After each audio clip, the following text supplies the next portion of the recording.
DC shunt generator का practical करेंगे, है ना। और इसको कपल्ड कर रखा अपन ने सिक्वल के इंडक्शन मोटर, कितने एचपी की है? 5 एचपी। कितने की है? 5 एचपी। इससे अपन जब इसको शंट जनरेटर को ऑपरेट करेंगे तो ये आउटपुट निकालेगा कौन सी? डीसी। और इसको सिक्वल के इंडक्शन मोटर को अपन ने कौन से स्टार्टर से चला रहे हैं? स्टार डेल्टा फुली ऑटोमेटिक, है ना। कौन से? फुली ऑटोमेटिक, यानी ये ऑटोमेटिक क्या करेगा? स्टार से ऑटोमेटिक डेल्टा में कन्वर्ट हो जाएगा, क्योंकि इसमें क्या लगी होती है?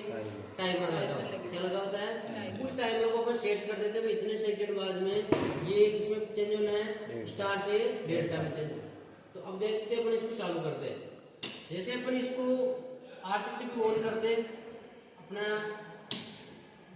फेज इंडिकेटर है, वो फेज इंडिकेटर इंडिकेशन देगा, इसमें आर वाई पी एन तीनों पेज अवेलेबल। जैसे भी इसमें एमसीबी को ऑन करता हूँ तो ये सिंगल पेज प्रिंटर में सप्लाई आ जाती है, सर्किट में सप्लाई पहुंच गई। अब बताओ इसमें से इसके आगे सप्लाई कहाँ पहुंच गई? Star delta star. अब देखो इसके अंदर वोल्ट मीटर में अपन चेक कर रहे हैं वोल्टेज आ रहे हैं या नहीं आ रहे। देखो कितने आ रहे हैं? 418। और कौन से पेज पे आ रहे हैं? आर और वाई के बीच में, यानी दो पेजों के बीच में वोल्टेज कितने?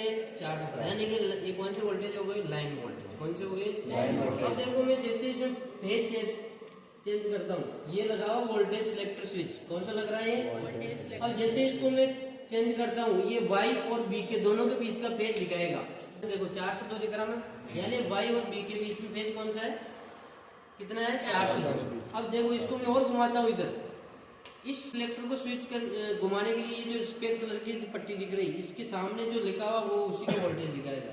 देखो आर और बी के बीच में कितना दिखा रहा है? 400। यानी तीनों पेज अपने पास में अवेलेबल है और तीनों की वोल्टेज ये अपन को दिखा रहा है। अब अपन इसको चलाते हैं तो इसके बाद में देखो ये जो इसका आपको मैंने जैसे बताया था कि फेज सिंगल फेजिंग प्रिवेंटर है। अगर इसमें फेजिंग होता है, फेजिंग का मतलब अगर एक भी फेज गायब होता है तो ये क्या कर देगा? इसमें सर्किट को ऑफ कर देगा। क्या कर देगा? ऑफ कर देगा और ये मोटर को बंद कर देगा। समझ में आ गई चीज? अब देखना इसको चालू करते हैं अपन। अब इसको सब एक मिनट, इसके कनेक्शन कैसे करेंगे? इसमें जैसे ही इनपुट सप्लाई दी अपन ने, है ना, आर वाई बी के माध्यम से, और इसके फिर अपन कनेक्शन देखो ये U1 और U1 को किससे कनेक्ट कर दिया अपन ने, और इसी प्रकार U2 को U2 से कनेक्ट कर दिया। और इसके बाद इसी प्रकार कनेक्शन करते हुए सारे इसमें कनेक्शन सिंगल के इंडक्शन मोटर में कनेक्शन हो गए। अब इसमें से अपन देखो ये आर्मेचर के जो वायर है, इसमें शंट जनित्र है, तो शंट जनित्र में कितने टर्मिनल होते हैं? 4 होते हैं। कौन से होते हैं?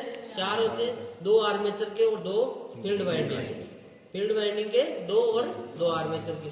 देखो इसको ये A1 है, A1 का मतलब होता है आर्मेचर का फर्स्ट सिरा, और A2 का मतलब आर्मेचर वाइंडिंग का दूसरा सिरा। आर्मेचर की फर्स्ट वाइंडिंग को A1 से और A2 से इसको सर्किट को जोड़ दिया अपन ने।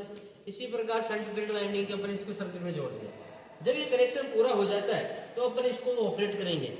ऑपरेट करने के लिए इसमें 2 बटन लगे हुए, ऑन और ऑफ के, है ना, NC और NO भी बोल सकते। अब देखो इसको जैसे ऑन करते हैं अपन, ग्रीन बटन को दबाते हैं, ये जैसे मोटर स्टार्ट हो, मोटर स्टार्ट हुई।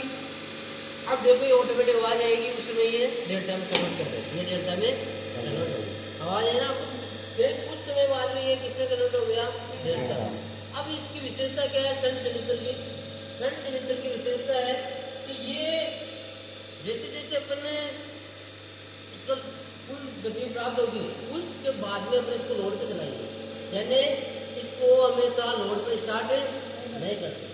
क्यों नहीं करते? क्योंकि अगर ये लोड पे स्टार्ट करते हैं तो इसकी शंट की फील्ड वाइंडिंग है, उसके अंदर चुंबकीय क्षेत्र सही से नहीं बढ़ेगा, और चुंबकीय क्षेत्र सही नहीं बढ़ने के कारण ये मोटर ये ईएमएफ सही से उत्पन्न नहीं होगा, क्योंकि आर्मेचर काटेगा नहीं, सारी करंट किसमें फ्लो हो जाएगी? आर्मेचर में, उसमें जाएगी नहीं। इस वजह से अपन इसको लोड पर स्टार्ट नहीं करते। अगर इसी जगह अगर सीरीज जनित्र होता है, कौन सा होता है? सीरीज जनित्र होता है, तो उसको हमेशा किस पे स्टार्ट करते हैं? स्टार्ट कर। अब देखो जब ये स्टार्ट हो गया तो मैं इसमें देखो ये दिखा रहा था क्या? वोल्टेज। अब इसके बाद में ये जो अपन इसको सप्लाई दी थी, इसको सप्लाई दी थी, तो सप्लाई देने पर देखो ये कितना करंट ले रहा है? 3.5 एम्पीयर। कितने करंट ले रहा है? 3.5 एम्पीयर। यानी 3.5 एम्पीयर ले कौन रहा है? ये वाली मोटर ले रही है। कौन सी ले रही है? ये सिंगल केज इंडक्शन मोटर है, ये ले रही है कितने? 3.5 एम्पीयर। अब देखो इसके बाद में जब मैं इसको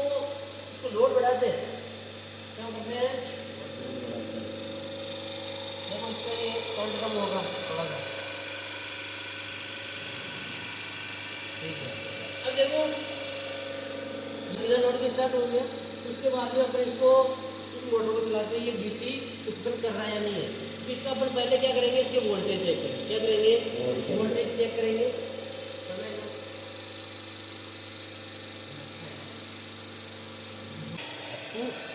कितने आ रहे हैं, 225। अब इसको थोड़ा सा बढ़ाते हैं अपन, देखना कितने हो गए, लगभग 400 के आसपास आने लगे ना, 400 के आसपास, यानी डीसी उत्पन्न हो रही है अपने पास में, है ना। अब डीसी को उत्पन्न हो रहे हैं, अपन इसके माध्यम से अपन चलाएंगे इस मोटर को चलाएंगे। लोड चेक करने के बाद इसको वापस एक बार क्या करेंगे, अपन एमसीबी ऑफ कर देंगे और फिर इस मोटर के कनेक्शन कर देते हैं अपन। अब जैसे इस मोटर को कनेक्शन करते हैं उसके बाद में अपन ये जो लोड एमसीबी इसको क्या कर देंगे, अपन उठा देंगे, है ना।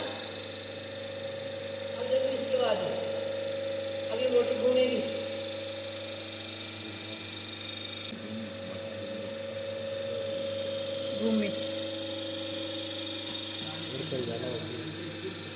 करते हैं।